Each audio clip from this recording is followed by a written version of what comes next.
উত্তরপ্রদেশের হাথরাসে পদপৃষ্ট হয়ে পুণ্যার্থীদের মৃত্যু ঘটনায় বিজেপি সরকারের বিরুদ্ধে ধিক্কার মিছিল চুঁচুড়ায়।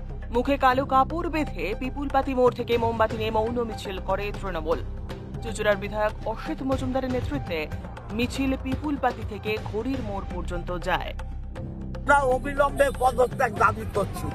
এরা অপদার্থ মুখ্যমন্ত্রী, অপদার্থ প্রধানমন্ত্রী, এবং এর প্রতিবাদে আমরা চুঁচুড়ার পিপুলপাতি মোড় থেকে ঘড়ির মোড় পর্যন্ত আমরা মৌন মিছিল, মোমবাতি নিয়ে ধিক্কার, কালো মুখে জড়িয়ে কালো কাপড়, আমরা ধিক্কার জানাচ্ছি ভারতবর্ষের গভর্নমেন্টকে এবং উত্তরপ্রদেশের গভর্নমেন্টকে। ইতিমধ্যে কিন্তু মুখ্যমন্ত্রী মমতা বন্দ্যোপাধ্যায় এক্স হ্যান্ডেলে টুইট করেছেন যে এই যে ঘটনা তিনি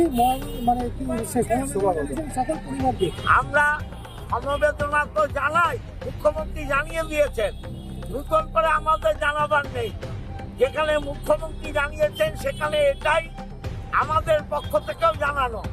আমরা চাই এই সরকারে, ভারত সরকারের পদত্যাগ, প্রধানমন্ত্রী এবং মুখ্যমন্ত্রীর পদত্যাগ। আজকের ঘটনার সাথে সাথে বহুবার দেখা যাচ্ছে ট্রেন দুর্ঘটনা থেকে বহু দুর্ঘটনা হচ্ছে। তো সেন্ট্রালে মানে প্রধানমন্ত্রীর দিক দিয়ে বারবারই অপদার্থতার একটা ব্যাপার উঠে আসছে, কি বলবেন? সরকার দুর্বল সরকার। কেন্দ্রীয় সরকারের ক্ষমতায় থাকার নৈতিক অধিকার নেই। শুধু ট্রেন দুর্ঘটনা বা হাথরাসের ঘটনা নয়, প্রতিদিন ভারতবর্ষে আদিবাসীরা আক্রান্ত, মহিলারা আক্রান্ত, শিশুরা আক্রান্ত।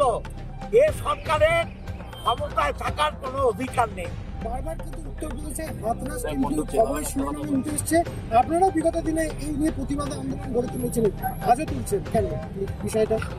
এ তো মুখ্যমন্ত্রী অপদার্থতা, উত্তরপ্রদেশের মুখ্যমন্ত্রীর অপদার্থতা। আমরা সেই মুখ্যমন্ত্রীর পদত্যাগ চাইছি।